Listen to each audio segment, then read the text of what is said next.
I'm delighted to be joined courtside by Martin Grennell, of course, who was on the Legends team of the 70s, was also on the team of 87 that won the Cup with Mario Eli and Eamon Malloy and Kelvin Troy and various other people. And also, I must say, a great friend of mine, since he came over here to Ireland many, many years back, is Sasa Punosevac, who is from Serbia. And being the visitor, Martin, I think we'll talk to Sasa first.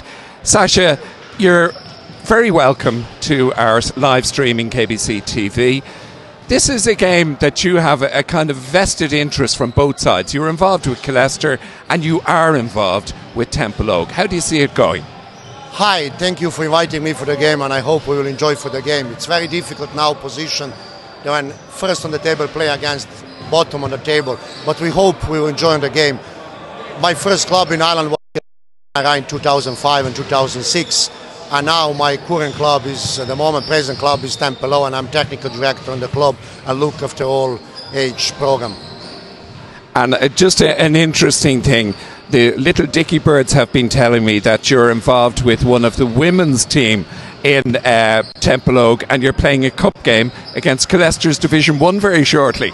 Yeah, that's originally my under 17 girls. Because we don't have under 18s in our club, we put them to play Division 2 Dublin team, and we are at the moment unbeaten, and we are looking forward for next game against Killester. That's a semi-final cup. There will be some of my ex-players there, and I'm really looking forward for that game. But my players are age 17, and there is the players in Killester who are over 40s. Martin Grennell, great to have you with us. One of my great long-time friends here in Killester Basketball Club. Grennells, everybody knows the Grennells with Killester, and tonight you've got your eldest son, Johnny, who's doing a fantastic job. I'm sure you'll agree.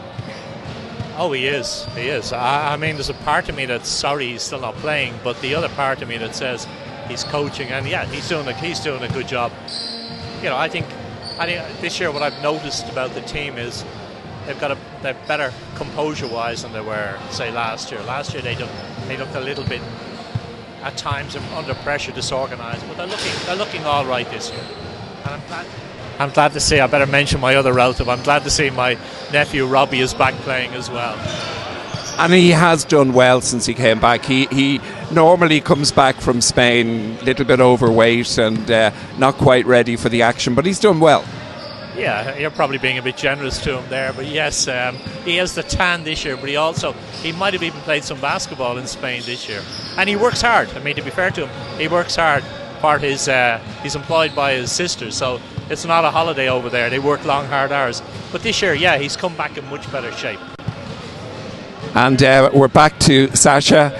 And Sasa, who can we look out for on the Temple Oak team? I suppose we know the American Isaac. We would know Phil Thompson. We would know Phil Taylor and Luke Thompson. Okay, Phil Taylor is probably one of the best Irish players. He used to play for Hoops in Dublin on Notre Dame X Club, and he was kind of semi-professional in Neptune, and he used to play there 2 years, and he's the huge and main player for our team. We have Luke Thompson, who is under 20s player, and I believe that he's the best player in country, and he's typical Temple Oak product because since his age 10 or 11 he played for Temple Oak. We as well have Sean Flood, who already won the 18th Cup last month, and he was MVP, and he's the captain of national team. So there is a couple of young players that we can look in Temple Oak that they can make a good performance today. Sean is a fine player. I've seen him around, and I mean, obviously the club must be expecting huge things from him. Yeah, I said 2 years ago, this is my third year in Temple Oak, that he is European standard. I wanted to bring him in Serbia and show for Serbian coaches and basketball people to show how he's looking the best Irish player. His skills are amazing, and he's from a nice family. His mom is the chairperson of the Dublin Men's Board, Margaret Flood and O'Malley, and his brother is in Temple Oak as well. I'm coaching his brother. So one really nice basketball family, and I believe that Sean Flood in a few years can be the best senior player in Ireland. We have spent many mornings sitting in McDonald's in Donaghmede talking about basketball. And I must say, I've always enjoyed those mornings and our quick breakfasts and things. But can you explain to our viewers what's it like coming over here from Serbia to here, and what is the difference, which obviously is huge, in the quality of the game in Serbia and the other countries like Latvia, Lithuania, Bosnia, all of these places? It is a big difference. Okay, it is big difference for quality of the basketball, because the basketball is one of the main sports. We have to know that soccer is the first sport in the world, and especially for the middle of Europe or East Europe, the basketball is the main sport or second sport. So kids are playing basketball, people are playing basketball since age 7, 8, and since you start to play basketball, you have 5 sessions per week. I always say the Irish players are the best in the world because they have, for underage, only 1 or 2 sessions per week. That's the big difference. So the number of the sessions is different. But as well, I think that basketball has a future in Ireland, and basketball is the first female sport in Ireland.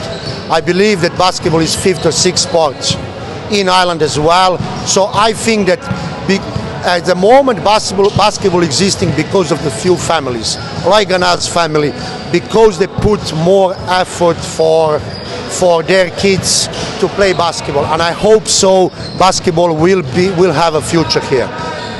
Martin, a few weeks ago, back in 1976, I played against Yugoslavia. There was the one huge, the size. And I remember back, this may be before your time, you're too young. But they had, what they did was they said they went to the mountains and they got these mountainy men, all about between 6, 8 and 7 foot. Now this was Yugoslavia days, so they went to all the mountains. So they had size as well as skill. Can I just say thank you? That's true. I'm glad to see that they heard that you play against Yugoslavian team. Okay. South Yugoslavia is a north, and there is a lot of tall people. I know, like West Serbia, it's extremely tall people, and you can fight women, men. They are extremely tall. You have to know that the tallest population in Europe, with Norway, is Montenegro. So Montenegro it's only 500,000 population, and it's extremely tall people there. So that's one of the difference, that people are really strong. And you have to know next. It's a strong winter in Serbia, and because of the snow and winter of 4 or 5 months, okay, we play indoor sports, and basketball is one of the main indoor sports.